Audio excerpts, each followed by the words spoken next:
water quality testing, etc. The Manukau Harbour has been sampled in terms of its environment, water quality, marine ecology, etc. for the last 30 years. The plan is to keep that monitoring alive, so the model can link with all the other state of the environment monitoring that we do undertake. Through you, Mr. Chair, thank you very much. I'll ask my other questions offline to save time. Thank you, Councillor Walker. Councillor Holmes. Thank you, Mr. Chair. Mine follows on neatly from those questions. So the hydrodynamic modelling and the information that comes with that, will that be useful for us to prioritise work? And I'm thinking particularly, say, some of the issues that we've got on the west Auckland side of the Manukau. We're looking at the sediment load from Little Muddy and places like that. We're looking at the bad swimming figures around the Titirangi area. Will we be able to use this as a way of prioritising our spend on replanting streams, mangrove management, and where we should put our best energy forward into managing water quality? Through the Chair, that's a brilliant question. The short answer to that is yes. So the part of the impetus of coming up with a model a hydrodynamic model is to exactly that, is to direct where we can get best bang for buck when we try to manage our activities on land. Currently, the Manukau Harbour is a large catchment. We're unsure as to where the best place to invest our money. Budgets are an issue, so if we can have a tool that provides us with the best information to direct our spend to get the best bang for buck in terms of land management to reduce sediments and contaminants to the harbour, this is probably one of the best tools we can be investing in. Thank you. Councillor Casey? Well, it was just a suggestion. In the latter half of this is great work. I think it's really great to see so much work laid out. In the last three parts, renewals, ecological work and amenity, it's board money that's really funding most of it. And I wondered if you could just, in a future revise of this, just isolate out which boards are funding which, because I know there's 3 boards involved.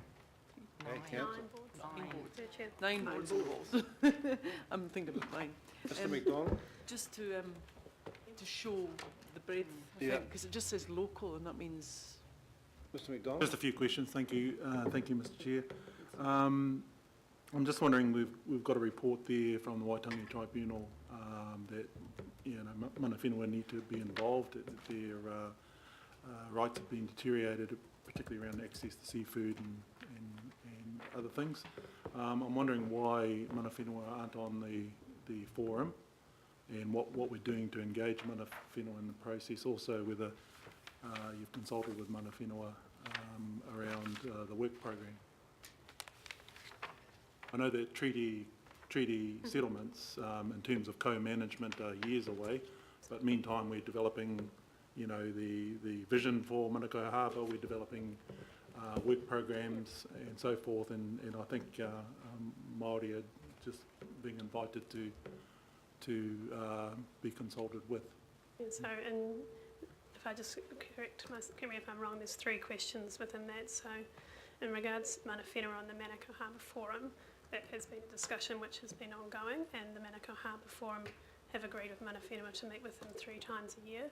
And the first hui for this financial year will be held at the end of this month, and we expect to cover some of the issues within this report with mana whenua there. But that's really the beginning of a much larger discussion around representation at that level.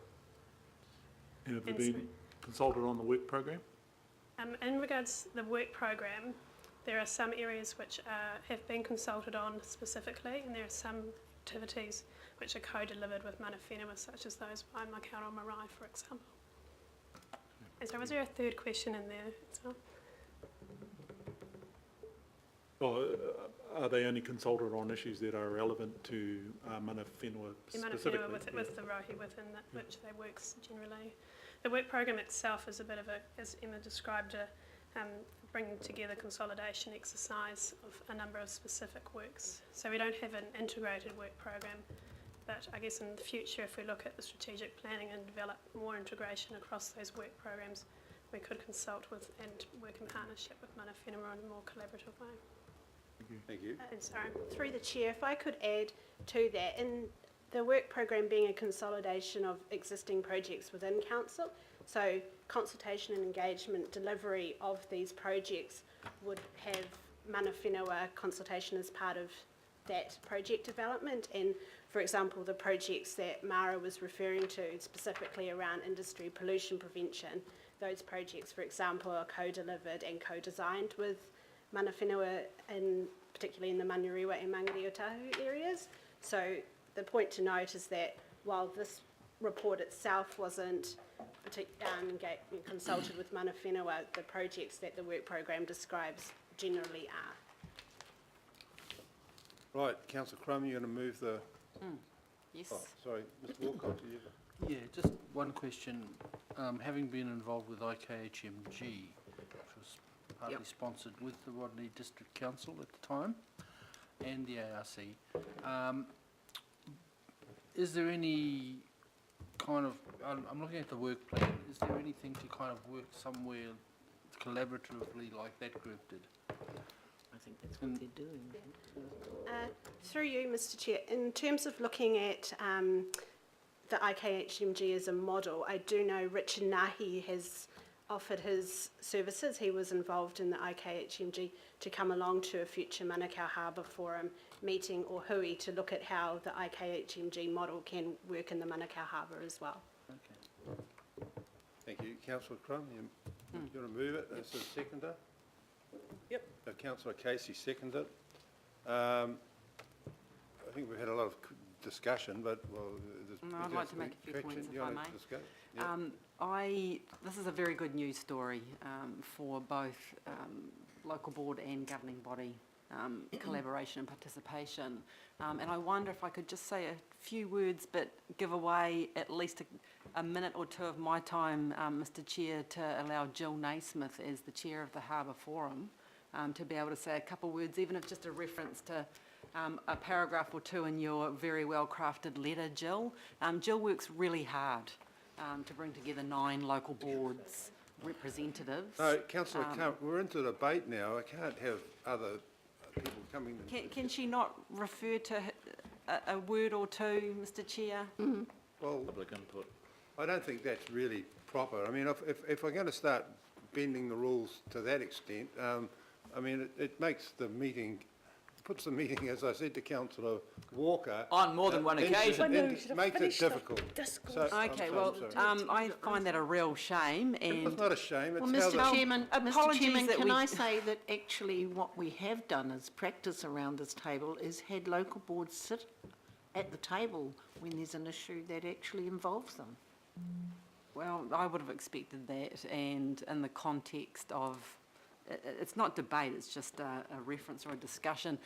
If you're not going to allow that, Mr Chair, then I will refer to... I support you, Denise. To some of, Yeah, me too. some of what Jill's written in the second it. letter. Just a temporary glitch, Jill. All good. All good. This is one of the real unforeseen benefits of the amendment and the LTP that I moved and Councillor Filipaina was second for, was getting to work with these people that you see up here. So to Emma, Jared, Jenny, Mara, and of course to Jill and the team.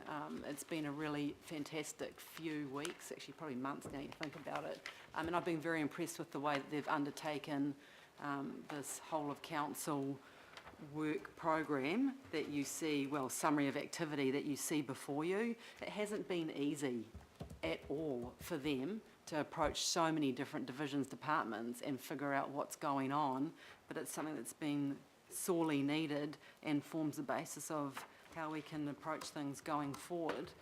I'll be really interested in the review of that 90/90 strategic plan, action plan. It's been a little while since 1990, and to see how it might be relevant to us today.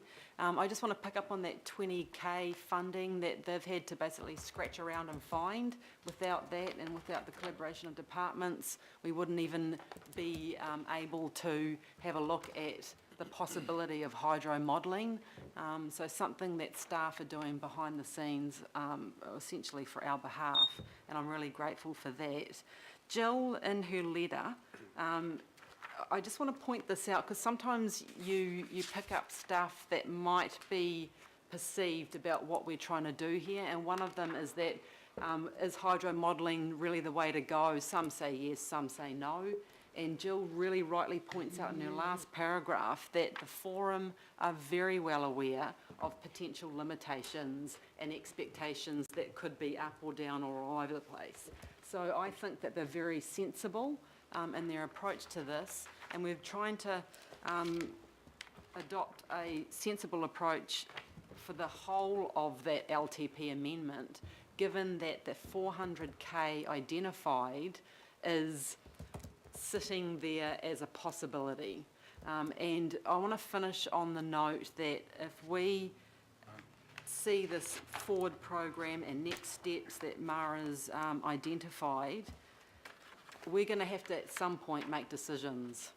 If hydro modelling is the way to go and it results in data that we need to pay very good attention to, then there will be decisions in regards to funding and reprioritisation of funding. So the journey essentially starts now for us to track with this issue and leave for now in very good, able hands the scoping, but decisions will come at some point. So again, my thanks. And is Maggie the dog? Yep. Somewhere around there too? So we've got the whole team here. Well done to you and to Jill Naismith and the whole Harbour Forum team. Thank you. Councillor Lee. Yes, and thank you very much, Mr Chair, and to the officers. And I want to commend the officers for their work and this report, and I fully support the recommendations. I just make one point, and that is in one of the presentations I heard almost tripping off the tongue, future co-management and co-governance. We live in a democratic society, and the public domain, of which the Manukau Harbour is normally governed in a democratic way. Now, the Crown or the government or Parliament of New Zealand may decide to take that approach. That is up to the Parliament, not us or council officers, and I would advise everyone to be careful in the way we use these words. Thank you. Thank you. Councillor Walker. Wayne Walker. Absolutely no comment. Okay, thank you. Councillor Webster. Thank you very much, and can I congratulate the staff and Jill and her team and everyone else is involved. And Mr Chairman, this draft program is something that I would like to see for some of our other large issues. I mean, just imagine if we had something like this for the Southern Initiative. You know, we really, I mean, this is the sort of thing that some of us have been looking forward to having. Everything on in a template that we can actually have a look at with particularly the outcome areas, the budget, the time frame. I mean, this is fantastic. I know it's a lot of work, but maybe we can take this as an example of what we should be doing with some of our other larger projects. So thank you very much. Thank you. With that, I will put the motions, moved by Councillor Crum, seconded by Councillor Casey. I'll put the motions. Those in favour? Aye. Aye. Against? Declare that carried. Thank you.